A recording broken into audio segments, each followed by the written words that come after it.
আরে আজ আবার কোথায় গিয়েছিলি? এত বেলা হলো, নাইতে যেতে পারলুম না। আরে রাঁধবো কখন, খাবি কখন? আজ আর তোকে রাখতে হবে না মা। না খেয়ে থাকবি নাকি বাছা? না মা, আমি সব ব্যবস্থা করে এসেছি। হ্যাঁ? রাজবাড়ি থেকে সোনার থালায় সরু চালের ভাত, সোনার বাটিতে 50 ব্যঞ্জন আসছে তোর জন্য। আমার জন্য? আজ আবার কি অঘটন ঘটালি? আরে বাছা, আমার ভয় করছে। ভয় কেন করিস মা? এই বাদর ছেলেটা যতক্ষণ আছে ততক্ষণ তোর কোনো ভয় নেই। তুই নাইতে যা। দুয়োরানি নাইতে গেল। বাঁদর এক মুঠো মোহর নিয়ে গেল বাজারে। 16খানা মোহর দিয়ে 16 গাড়ি খড়, 1600 বাঁশ কিনে 16 জন ঘরামি নিয়ে ফিরে। তারপর 16 জন ঘরামি খাটিয়ে চোখের নিমেষে বাঁদর দুয়োরানির ভাঙা ঘর নতুন করে দিল। বড় রানী নিয়ে এসে দেখেন ঘর নতুন, ঘরের চাল নতুন, চালের খড় নতুন, ঘরের মেঝেতে নতুন কাঁথা পাতা, আলনায় নতুন শাড়ি সাজানো। দুয়োরানী তো দেখে অবাক। কি? ও মা, এ কি? ও মা, এ কি? ভাঙা ঘর দেখে নাইতে গেলাম, নিয়ে এসে দেখি নতুন ঘর। কেমন করে হলো বাছা? রাজা মশাই মোহর দিয়েছিলেন, সেই মোহর ভাঙিয়ে এইসব পড়েছি। কিন্তু চিন্তার কিচ্ছু নেই মা। রাজার বাড়ির থেকে সোনার থালায় ভাত, সোনার বাটিতে 50 ব্যঞ্জন দিয়ে গেছে। রাজা আজ ভাত পাঠিয়েছেন, কাল যখন সব জানতে পারবেন তখন যে গলা কাটবেন বাছা। সে ভাবনা আমার, তুই খেয়ে নিবি চল। এমনি করে ভয়ে ভয়ে 1 মাস, 2 মাস, 3 মাস গেল। বাঁদর একদিন রাজার সঙ্গে দেখা করতে গেল। কি খবর রে বাঁদর? ভয়ে বলবো না নির্ভয়ে বলবো? না না না, তুই নির্ভয় বল। মা আমার খুব কষ্টে আছে। ভাঙা ঘর, শীতের হিম ঘরে আসে, গায়ে দেওয়ার কাঁথা নেই, সারা রাত শীতে কাঁপে। তাই তো, তাই তো। এ কথা আমাকে আগে কখনো বলিসনি তো। যা যা, তোর মাকে রাজবাড়িতে নিয়ে আয়, যা। রাজামশাই, মাকে আনতে ভয় হয়। কেন? ছোট রানী যদি... না না না, সে ভয় নেই, সে ভয় নেই রে। নতুন মহলে তোর মাকে রাখবো, মহল ঘিরে ঘর কাটাবো, পাহারা বসাবো, ছোট রানী আসতে পারবে না। আর তাছাড়া তুই থাকবি সঙ্গে, বড় রানীর পোষা ছেলে। ঠিক আছে ঠিক আছে। মহারাজার যেমন কথা তেমন কাজ। দুয়োরানির জন্য মহল সাজালেন, পাহারা বসালেন। দুয়োরানি ভাঙা ঘর ছেড়ে, ছেঁড়া কাঁথা ছেড়ে নতুন মহলে এসে উঠলেন। নতুন মহলে দুয়োরানি এসেছেন শুনে রাগে ছোট রানী সর্বাঙ্গ জ্বলে উঠল। দিনে খাওয়া নেই, রাতে ঘুম নেই। ছোট রানী ছটফট করতে লাগলেন কি করে বড় রানীকে জব্দ করা যায়। ভাবতে ভাবতে ভাবতে ভাবতে ছোট রানীর মনে পড়ল প্রাণের সই ব্রাহ্মণীর কথা। ব্রাহ্মণী হলো ডাকিনী, অন্যের ক্ষতি করে বেড়ানোই তার কাজ। খবর পেয়ে ডাকিনী ব্রাহ্মণী ছুটে এলো ছোট রানী সুয়োরানীর কাছে। দেখেছ কেন সই?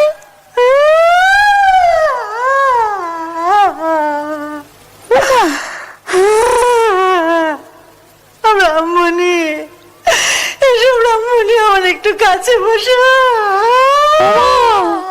কি হয়েছে তোমার? চোখের কোণে জল, মুখখানা থমথম করছে। কি হয়েছে সই? আমার মাথার মুন্ডা সতীন আমার ঘরে ঢুকেছে গো। ওই নতুন মহলে জায়গা পেয়েছে গো। কে?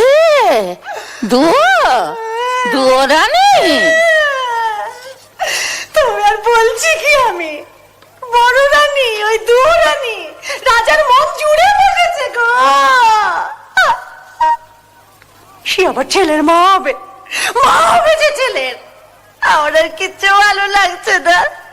ও শৈশব আমার মরণ হলে ভালো ছিল। আমার ষাট ষাট ষাট ও কথা মুখে আনতে আছে? মরণ হলে তোমার সত্যের হোক, তোমার সতীনের হোক, তুমি যেমন আছো তেমনি আদরের ছোট রানী হয়েই থাকবে। ওর মোহর সদ আমি ঘোচাবো, পৃথিবী থেকে ওকে আমি সরিয়ে দেব।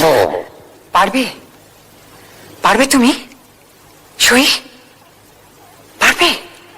আরে তাই যদি না পারবো তবে তোমার সঙ্গে সই পাতিয়েছি কেন? জয় মা মনসা, জয় মা মনসা, আমার মনের বাসনা পূর্ণ করিস মা। সবাই ঘুমিয়ে আছি, যাই জঙ্গলে যাই।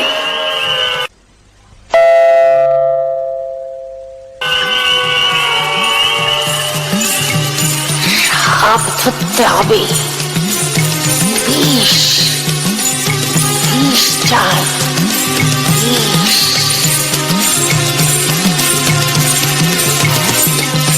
আয় বেরিয়ে বাপ কালকে উঠে সাপ, আয় বেরিয়ে বাপ কালকে উঠে সাপ। শঙ্খ চূড় দুধ গোখর মাথায় খড়ম ছাপ, মা মনসার চেলা নয় কো হেলা ফেলা, মা মনসার চেলা নয় কো হেলা ফেলা। গর্ত থেকে আয় বেরিয়ে খাওয়াবো দুধ কলা।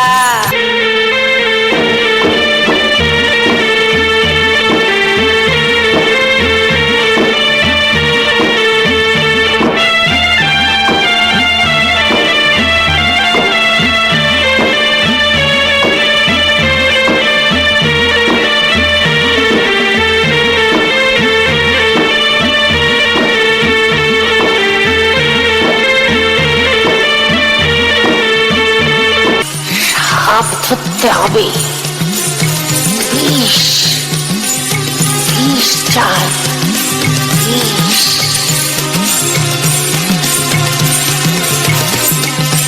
আয় বেরিয়ে বাপ কালকে উঠে সাপ, আয় বেরিয়ে বাপ কালকে উঠে সাপ।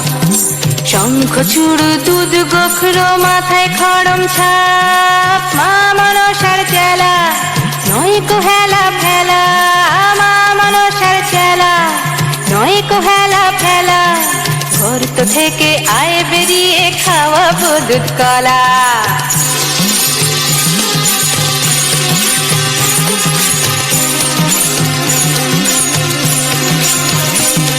এই আমার শৈশব তারে জ্বালায় মহারাজার বড় রানী দুয়ো, আমার শৈশব তারে জ্বালায় মহারাজার বড় রানী দুয়ো।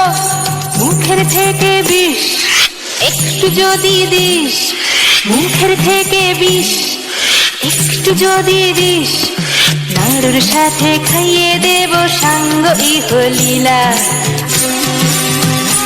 জঙ্গলে জঙ্গলে ঘুরে ঝোপের আড়ালে ঘুমন্ত সাপকে বশ করে তার মুখ থেকে কালকুট বিষ নিয়ে এলো ব্রাহ্মণী। কালকুট বিষ কি দাদু? ওরে বাবা, ভয়ঙ্কর সাপের বিষ। সেই বিষ দিয়ে মুগের নাড়ু ক্ষীরের ছাঁচ তৈরি করে দুয়ো রানীকে খাওয়াতে নিয়ে গেল নতুন মহলে। ও বড় রানী, বড় রানী। কে? উমা, ব্রাহ্মণী, কতদিন পরে এলে, আমার কথা মনে পড়লো? সে কি গো, তোমাদের খাই, তোমাদের পড়ি, তোমাদের কি ভুলে থাকতে পারি? এতদিন পরে এলাম, তাই তোমার জন্য কি নিয়েছি দেখো। মা, মুগের নাড়ু, ক্ষীরের ছাঁচ, হ্যাঁ গো, এত সব। তুমি তো এইসব ভালোবাসো গো।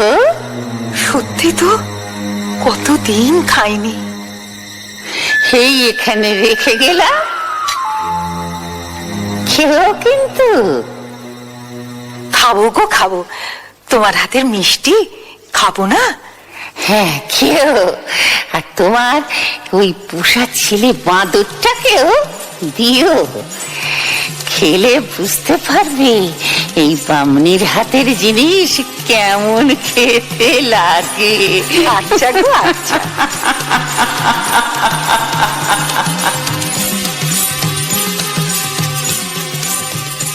ব্রাহ্মণী চলে যেতেই বড় রানী ক্ষীরের ছাঁচ ভেঙে খেলেন। কোনটা আগে খাই, মুগের নাড়ু না ক্ষীরের ছাঁচ? বাছা যে কোথায় গেল। না না, মুগের নাড়ুটাই আগে খাই।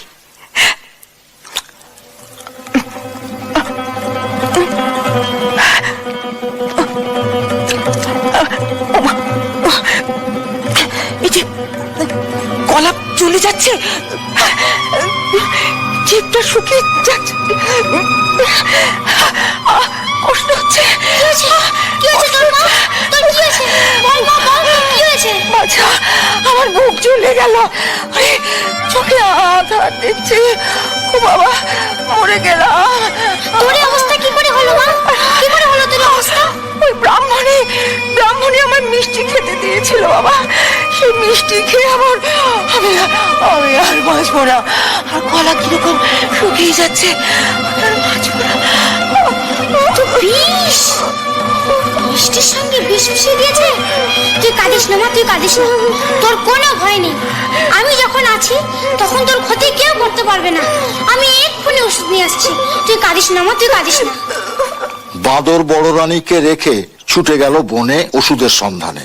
জঙ্গল থেকে লতা পাতা গাছের শিকড় এনে বড় রানীকে খাইয়ে দিল। বড় রানীর অসুখের খবর পৌঁছে গেল মহারাজের কাছে। মহারাজা খবর পেয়েই হন্তদন্ত হয়ে ছুটে এলেন নতুন মহলে দুয়ো রানীর কাছে। সঙ্গে এলেন রাজবৈদ্য, মন্ত্রী, শান্ত্রী, যে যেখানে ছিল সবাই। ভিড় দেখে বাঁদর তো রেগে আগুন। এত লোকজন নিয়ে কেন এসেছেন রাজামশাই? যান যান, আমি ওষুধ দিয়েছি। মা আমার ভালো আছে, মাকে ঘুমোতে দিন। আপনারা এখন যান যান। আর দুয়োরানির কি হলো? 3 দিন 3 রাত দুয়ো রানী অজ্ঞান হয়ে থাকলেন। বাঁদর দুয়ো রানীর সেবা শুশ্রূষা করলো। 4 দিনের দিন দুয়ো রানী চোখ মেলে তাকালেন। বাঁদরের খুব আনন্দ হলো। আনন্দে লাফাতে লাফাতে মহারাজার কাছে গিয়ে হাজির হলো। পেন্নাম হই রাজামশাই। কিরে, তোর মায়ের কি খবর? মা ভালো আছে। যাক, বাঁচা গেল। খুব চিন্তায় ছিলাম। মন্ত্রী মশাই, বাঁদরকে মোহর দিয়ে পুরস্কৃত করুন। না মহারাজ, পুরস্কার আমি নেব না। মার শিব সন্তান করেছে, তার জন্য পুরস্কার কিসের? বাহ বাহ বাহ বাবা, বেশ বলেছিস। শুনে শুনে খুব খুশি হলাম। তাহলে আমার কাছে তুই আর কি চাস বল? পুরস্কারের বদলে আপনার কাছে বিচার চাই। বিচার? কিসের বিচার? কার বিচার? আমার মাকে যে বিষ খাইয়েছিল, যার পরামর্শে বিষ খাওয়ানো হয়েছিল, তাদের বিচার। বামনি আর আপনার ছোট রানী সুরানীর বিচার। ঠিক বলেছিস, ঠিক বলেছিস। ওদের উপযুক্ত শাস্তি দেব আমি। মন্ত্রী মশাই, আদেশ করুন মহারাজ। মন্ত্রী মশাই, ছোট রানীকে বন্দিশালায় বন্দি করে রাখুন। আর ওই ডাকিনী ব্রাহ্মণীর মাথা মুড়িয়ে ঘোল ঢেলে উল্টো গাধার পিঠে চড়িয়ে দেশ থেকে বার করে দিন। যে আজ্ঞে মহারাজ। কিরে, এবার তুই খুশি তো? খুব খুশি হয়েছি রাজামশাই, খুব খুশি হয়েছি। আপনার জন্যও আর একটা খুশির খবর এনেছি। খুশির খবর? কি বলবি বল। মায়ের আমার ছেলে হয়েছে। ছেলে হয়েছে? হ্যাঁ, রাজ চক্রবর্তী ছেলে। ও, চল চল, বড় রানী আর তার ছেলেকে দেখে আসি, চল। না না রাজামশাই, তা হবে না। কেন? গণনা করে দেখেছি, এখন ছেলের মুখ দেখলে আপনার চোখ অন্ধ হয়ে যাবে। সে যাবে। তা হয় না রাজামশাই, তা হয় না। আগে ছেলের বিয়ে দিন, তারপর ছেলের মুখ দেখবেন। ছেলের বিয়ে? সে তো অনেক দেরি। 10 বছর। 10 বছর? বেশ, তাই হবে। তুই যখন বলছিস, মন্ত্রীমশাই, বলুন মহারাজ। মন্ত্রীমশাই, আজ বড় শুভ দিন। এতদিন পরে ছেলে পেয়েছি। পথে পথে আলো জ্বালান, বাজি পোড়ান, রাজ্য জুড়ে আনন্দ করার হুকুম দিন। আপনার আদেশ মতোই কাজ হবে মহারাজ। দেখতে দেখতে 10 বছর পূর্ণ হলো। একদিন রাজা বাঁদরকে ডেকে বললেন, আরে 10 বছর তো পূর্ণ হলো, তো এবার ছেলে দেখা। আগে ছেলের জন্য মেয়ে দেখুন, ছেলের বিয়ে দিন, তারপর ছেলের মুখ দেখবেন। পাত্রীর খোঁজে মহারাজা দেশ বিদেশে লোক পাঠালেন। কত দেশের কত রাজকন্যার সন্ধান এলো, রাজার একজনকেও পছন্দ হলো না। শেষে পাটলি রাজ্যের রাজকুমারীকে দেখে রাজার খুব পছন্দ হলো। আর পছন্দ হওয়ার মতোই তো রাজকুমারী, যেমন সোনার মতো গায়ের রং, ধনুকের মতো বাঁকানো জোড়া ভুরু, চোখ দুটো টানা টানা, মাথার চুল এলিয়ে দিলে পায়ে এসে পড়ে। রাজা বাঁদরকে ডেকে বললেন, শোন শোন, আমার পাত্রী পছন্দ হয়েছে। কাল শুভ লগ্ন আছে, কালই আমি ছেলের বিয়ে দেব। ঠিক আছে, কালই রাজকুমারের বিয়ে হবে। রাজামশাই, আপনার সেই কথাটা মনে আছে তো? কোন কথা? বিয়ের আগে ছেলের মুখ দেখলে অন্ধ হয়ে যাবেন। হ্যাঁ, খুব মনে আছে। আপনি আজই বিয়াই বাড়ি পাটলিতে চলে যান, আমরা কাল বর নিয়ে যাব। কাল সন্ধেবেলায় বরের জন্য পালকি পাঠিয়ে দেবে। হ্যাঁ, তো দেখিস বাবু, 10 বছর তোর কথা শুনেছি। কাল ছেলে না দেখালে কিন্তু অনর্থ করব বলে দিলুম। রাজামশাই, সে ভাবনা আমার। বাঁদর ভাবতে ভাবতে নতুন মহলে দুয়োরানীর কাছে গেল। দুয়োরানী সব শুনে কাঁদতে লাগলেন। ছেলে কোথায় পাবেন যে ছেলের বিয়ে দেবেন? তুই তুই এ কি করলি বাছা? ছেলে কোথায় পাবো যে ছেলের বিয়ে দেব? ভয় আমার শরীর হিম হয়ে আসছে, পা থরথর করে কাঁপছে। ভয় কেন করিস মা, আমি তো আছি। চেলির জোরান, মাথার টোপরান, ক্ষীরের ছেলে গড়ে দে, বর সাজিয়ে বিয়ে দিতে নিয়ে যাই। আরে আরে, তোর কি প্রাণে ভয় নেই? কোন সাহসে ক্ষীরের পুতুল বর সাজিয়ে বিয়ে দিতে নিয়ে যাবি? রাজা যদি ছল চাতুরি ধরতে পারেন, তোরও কর্তান যাবে, আমারও কর্তান যাবে। ওসবে আর কাজ নেই বাছা। তুই তুই রাজাকে ডাক, আমি সব কথা খুলে বলি, তারপর যা হয় হবে। রাজামশাইকে কোথায় পাবো? 2 দিনের পথ খোড়ের বাড়ি, তিনি সেখানে চলে গেছেন। মা, তুই ভাবিস না, মা ষষ্ঠীর যদি দয়া হয় তো ক্ষীরের পুতুলের বদলে তুই সত্যিকারের ছেলে কোলে পাবে। কাঁদিস না মা, কাঁদিস না, ক্ষীরের ছেলে সাজিয়ে দে।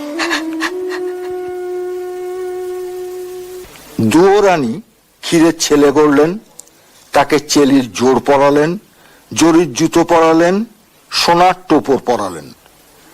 বাঁদর ক্ষীরের তৈরি ছেলে চুপি চুপি পালকিতে তুলে রঙিন চাদরের ঢাকা নামিয়ে দিল, যেন কেউ দেখতে না পায়। 16 জন কাহার বরের পালকি কাঁধে তুলল। বাঁদর মাথায় পাগড়ি বেঁধে, কোমরে চাদর জড়িয়ে, নিশান উড়িয়ে, মন্ত্রী শান্ত্রী লোকলস্কর সিপাহী বরকন্দাজ নিয়ে ক্ষীরের পুতুলের বিয়ে দিতে রওনা হয়ে গেল। শব্দ তাহার ছন্দে বোনা যাচ্ছে সোনা, বাতাসে তারা না গোনা, যায় ছাড়িয়ে পারো পার, যায় ছাড়িয়ে এ পারো পার, সাগর নদী দূরের পাহাড়। না রে না, না রে না, না না, না রে না, না না, না রে না।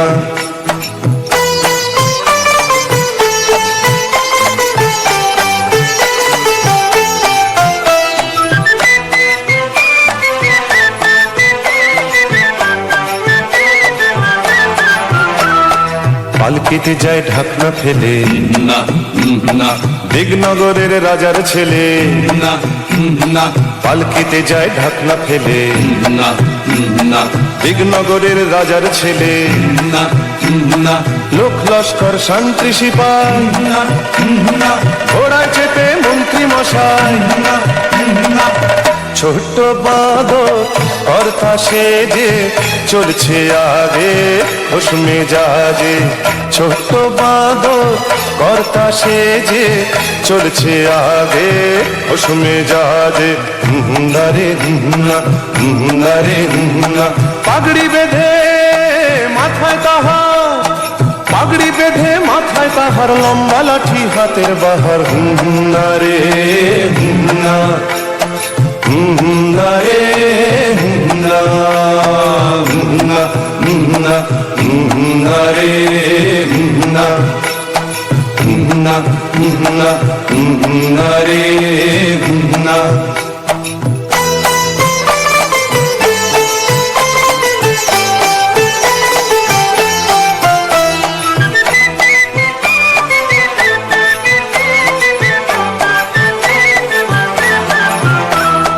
পথ চলেছে একে বেঁকে, না না সাবধানে পথ চলছে দেখে। না না পথ চলেছে একে বেঁকে, না না সাবধানে পথ চলছে দেখে। না না মশাল জলে বাদ্যি বাজে, না না চলছে সবাই বিয়ের সাজে। পাঁচালা সব তাড়াতাড়ি, আর কত দূর কোনের বাড়ি। পাঁচালা সব তাড়াতাড়ি, আর কত দূর কোনের বাড়ি। না রে না, না রে না, আকাশ ভেঙে নামবে আধার, আকাশ ভেঙে নামবে আধার, চলছে ছুটে 16 কাহার। না রে না, না রে না, না না না রে না, না না না রে না, না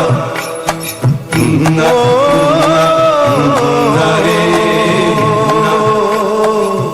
না, না রে।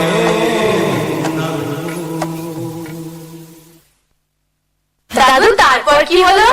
তারপর সারা রাত বাজনা বাজিয়ে আলো জ্বালিয়ে বর এসে থামলো দিগনগর রাজ্যের শেষ সীমায়, এক দিঘির পাড়ে।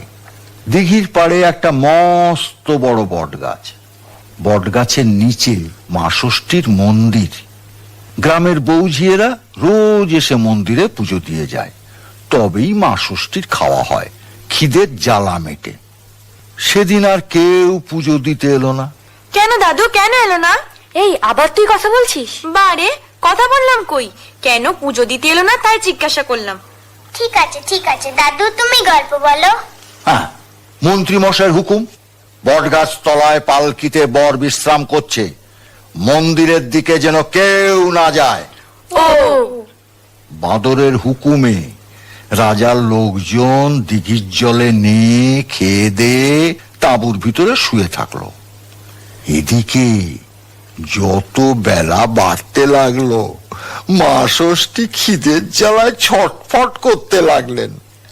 মা ষষ্ঠীর চেলা বিড়ালরা মেউ মেউ করে কাঁদতে লাগলো।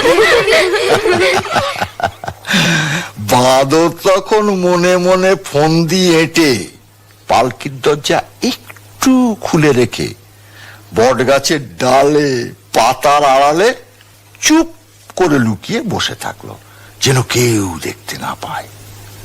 মা ষষ্ঠী কেউ কোথাও নেই দেখে মন্দির থেকে বেরিয়ে এলেন। যাক, কেউ কোথাও নেই।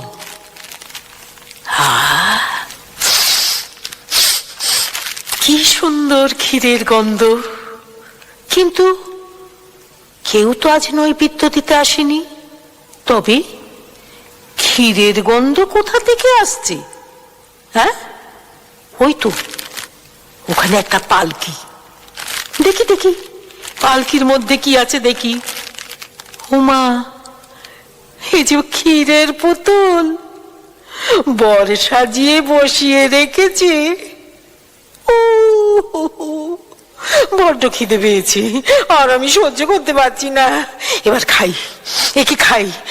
ও বাবা, না না, দিঘির পাড়ে লোকগুলো জেগে বসে আছে, আগে ওদের ঘুম পাড়াই, তারপর খাবো। সত্যিই তো, রাজার মন্ত্রী, লোক লস্কর, শান্ত্রী, সেপাই, বরযাত্রীর দল যদি দেখতে পায়, ভাববে মা ষষ্ঠী কি লোভী, চুরি করে খাচ্ছেন। না না না, তা হয় না, তা হয় না। তাই মা ষষ্ঠী মনে মনে ঘুমের দেশের দুই বোন ঘুম পাড়ানি মাসি পিসিকে স্মরণ করলেন, আর অমনি ঘুমের দেশ থেকে ঘুম পাড়ানি মাসি পিসি ছুটে এলো। মা ষষ্ঠী ডাকছো কেন ভাই? দিন দুপুরে দিকনগরে ছুটে এলাম তাই।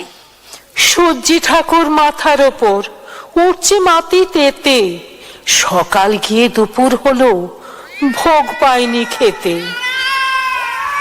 ওই শোনো ভাই, বেড়ালগুলো কাঁদছে অনর্গল, কি আর খেতে দেব বাছা, কোথায় পাবো বল? কেন কেন? বৌঝিয়েরা নেই কি তোমার দেশে? রাজার ছেলে বিয়ে করতে যাচ্ছে বরের বেশে, লোক লস্কর, শান্তি, সেপাই, কাঁপছে ভয়ে বুক। বুঝলে না ভাই, দেখে সবার শুকিয়ে গেছে মুখ। কেমন করে বৌঝিয়েরা মন্দিরেতে আসে? ওই দেখো সব শুয়ে আছে দিঘির পাড়ে ঘাসে। ঘুম পাড়িয়ে দে না ওদের, ঘুমের মাসি পিসি। পালকি থেকে ক্ষীরের পুতুল আমি খেয়ে আসি।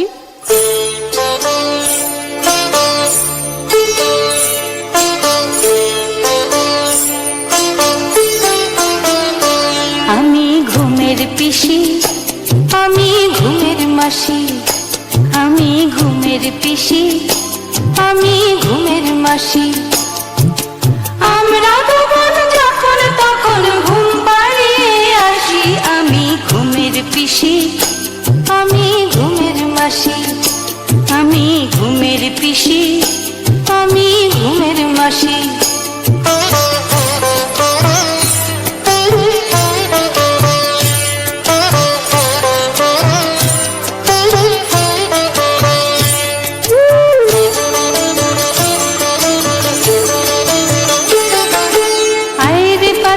ঘুমের বাতাস নিঝুম দুপুরে, ঘুম নেমে আয় চুম দিয়ে যা চোখের পাতা জুড়ে।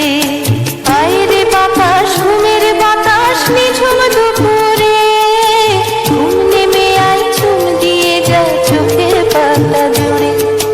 মন্ত্রী ঘুমায়, শান্তি ঘুমোয়, ঘুমোলো দাস দাসী। আমি ঘুমের পিসি, আমি ঘুমের মাসি, আমি ঘুমের পিসি, আমি ঘুমের মাসি, আমি ঘুমের পিসি, আমি ঘুমের মাসি।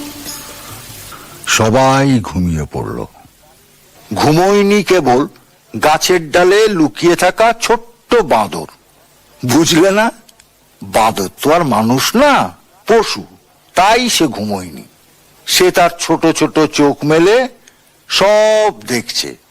মা ষষ্ঠী আস্তে আস্তে পালকির দরজা খুললেন,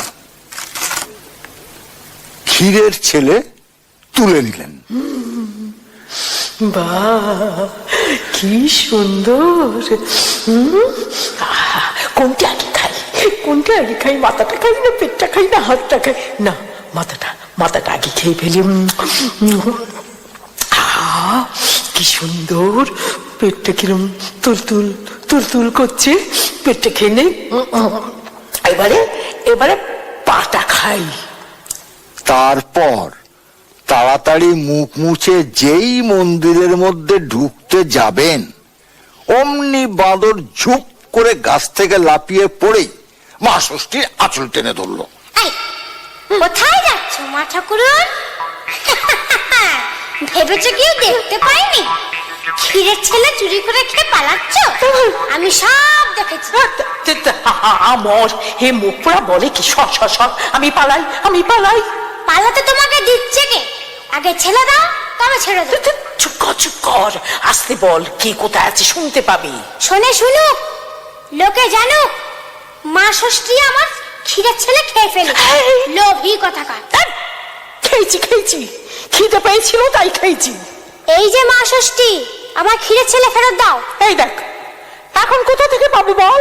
তা জানি না, মা আমার ক্ষীরের ছেলে গড়িয়ে দিয়েছে, বিয়ে দিতে নিয়ে যাচ্ছি। রাজামশাই পাটলিনগরে বিয়ে বাড়িতে অপেক্ষা করছেন। আমরা ছেলে নিয়ে পৌঁছলে ছেলের বিয়ে দেবেন। ছেলে নিয়ে না গেলে রাজামশাই আমার মাথা কাটবেন, মায়েরও মাথা কাটবেন। আমার ক্ষীরের ছেলে ফেরত দাও, দাও, ফেরত দাও। এই দেখো দেখো দেখো, এ তো মহা মুশকিলে পড়লাম।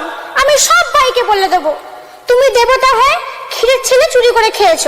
দাঁড়া বাবা, দাঁড়া দাঁড়া, দেখি কি করতে পারি। হ্যাঁ হ্যাঁ হ্যাঁ হ্যাঁ হ্যাঁ, হয়েছে হয়েছে। এই এই ওই দেখ, ওই দেখ না, ওই বটতলায় আমার ছেলে মেয়ের দল সব খেলা করছে। ওর মধ্যে যে ছেলেকে তোর পছন্দ হয় তাকে তুই নিয়ে যা। হ্যাঁ রে, আমার বরে দুরানি তাকে নিজের ছেলে মতো করে দেখবে। কই কই, কাউকে তো দেখতে পাচ্ছি না। এ স্বপ্নের রাজ্য, আমি বর না দিলে কিছুই দেখতে পাবি নে। এই নে, এই নে, তোকে দিব্য দৃষ্টি দিলাম। এবার দেখ,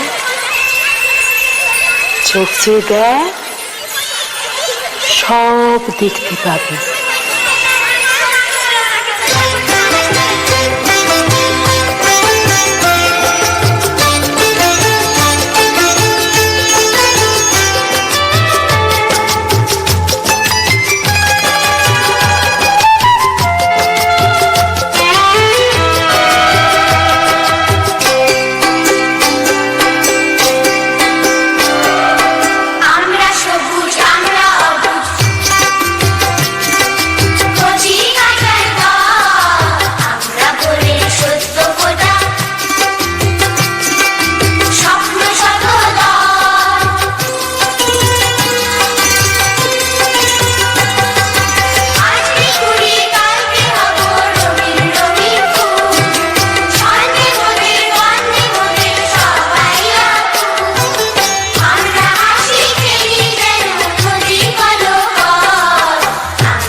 বাঁদর দেখলো বটগাছতলা ছোট ছোট ছেলে মেয়েতে ভর্তি।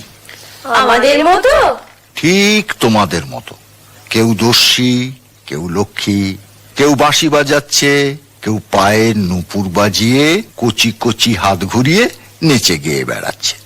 সেই ছেলে মেয়ের মধ্যে একটা ছেলেকে বাঁদরের খুব পছন্দ হলো। ছেলে না তো, যেন রাজপুত্তুর।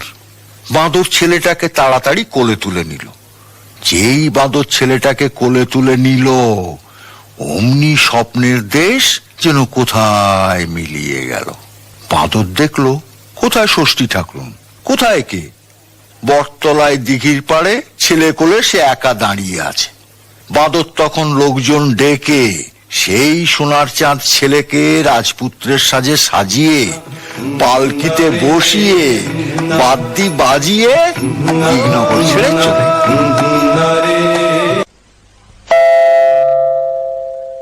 এদিকে বেয়াই বাড়ি বসে রাজা ভাবছেন, বাঁদর তো এখনো এলো না, আমার সঙ্গে মিথ্যে কথা বললো। রাজ্যে ফিরে গিয়ে ওর মাথা কাটবো।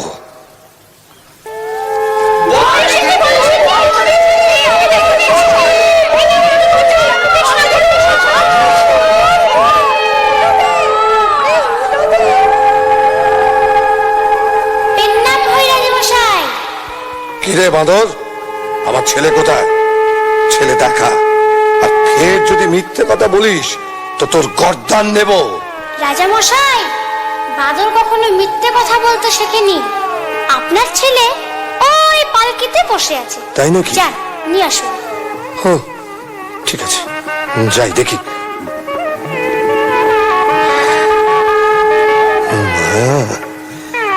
কি সুন্দর!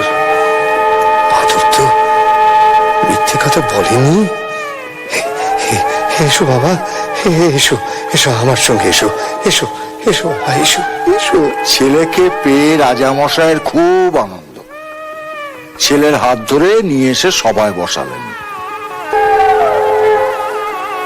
পাটলি রাজ্যের রাজা মেয়ের হাত জামাইয়ের হাতে সঁপে দিলেন।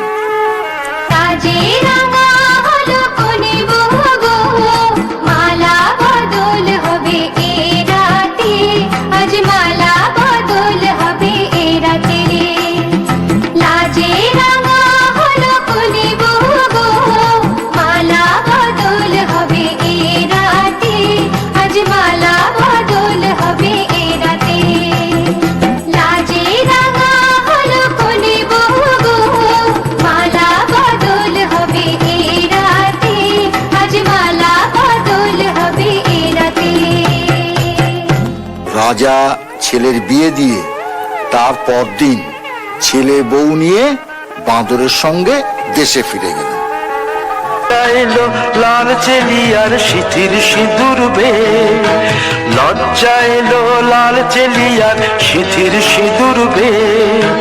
কে বলবি তুই আমাদের সেই ছোট্ট মেয়ে, কে বলবি তুই আমাদের পুতুল পুতুল মেয়ে, কে বলবি তুই আমাদের সেই ছোট্ট মেয়ে, কে বলবি তুই আমাদের পুতুল পুতুল মেয়ে।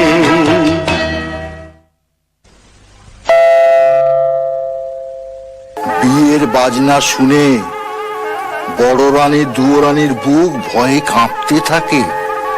কি জানি বাঁদর আবার কি অঘটন ঘটিয়ে বসে আছে। নতুন মহলের দাস দাসীদের আনন্দ আর ধরে না। ছুটে এসে দুয়োরানীকে খবর দিল, মা, মা, বড় রানী মা, মহারাজা ছেলে বউ নিয়ে ঘরে এসেছেন, বউ বরণ করবেন, চলুন মা। মা, চোখে জল মুছ মা। এই দেখ, তোর ছেলে বউকে নিয়ে এসেছি। হ্যাঁ, কি বললি মা? বরণ করে ঘরে তোল মা।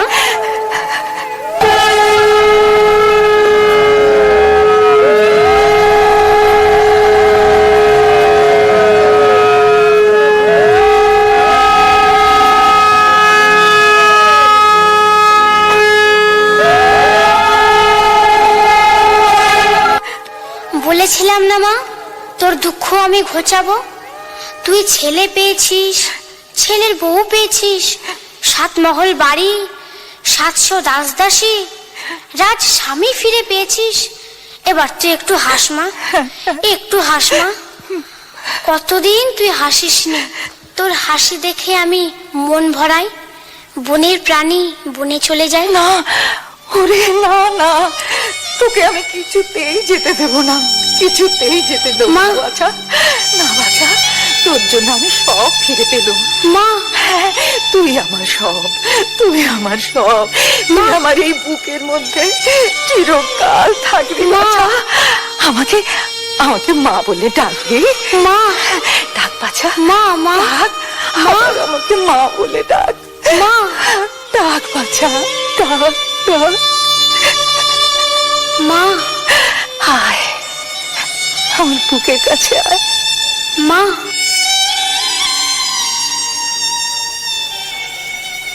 রাজার মনে আনন্দ আর ধরে না।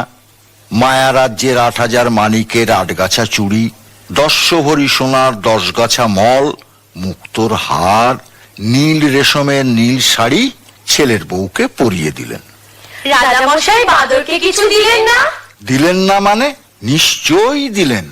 রাজা ছেলের হাতে রাজ্যের ভার দিলেন, আর বাঁদরকে সেই রাজ্যের মন্ত্রী করে দিলেন। বাবা কি মজা, বাদর হয়েছে মন্ত্রী, বাদর হয়েছে মন্ত্রী। তোরা থাম তো। দাদু, ও দাদু, বলো। ছোট রানী সুয়োরানীর কথা বললে না তো? সুয়োরানী? সুয়োরানীর কথা আর কি বলবো। বন্দিশালায় খবর যেতেই সুয়োরানী হিংসায় বুক ফেটে ফটাস করে মরে গেল। বেশ হয়েছে, ভালো হয়েছে, যেমন কর্ম তেমন ফল, যেমন কর্ম তেমন ফল।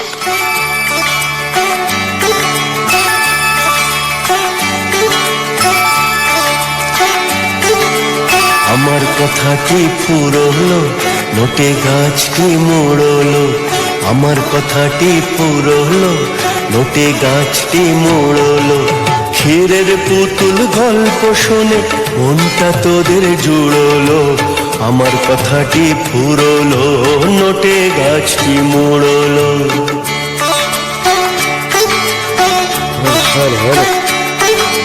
সোনার কাঠির উপর কাঠি ভাঙায় নার ঘুম। রূপকথারি দেশে এখন কমিক্স পড়ার ধুম। সোনার কাঠির উপর কাঠি ভাঙায় নার ঘুম। রূপকথারি দেশে এখন কমিক্স পড়ার ধুম। আসল সোনা ফেলে সবাই নকল সোনা কুড়োলো। আমার কথাটি পুরলো, নোটে গাছটি মুড়লো। আমার কথাটি পুরলো, নোটে গাছটি মুড়লো।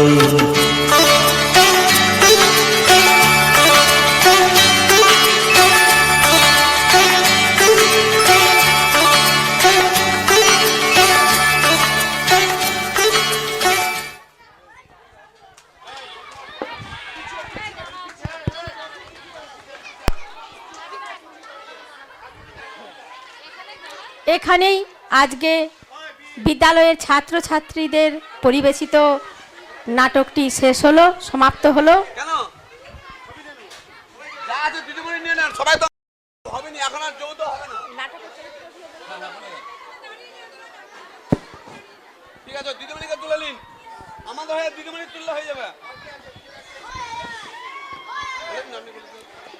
নাটকের বিভিন্ন চরিত্রে যারা অভিনয় করেছে তাদের নামগুলো ঘোষণা করছি।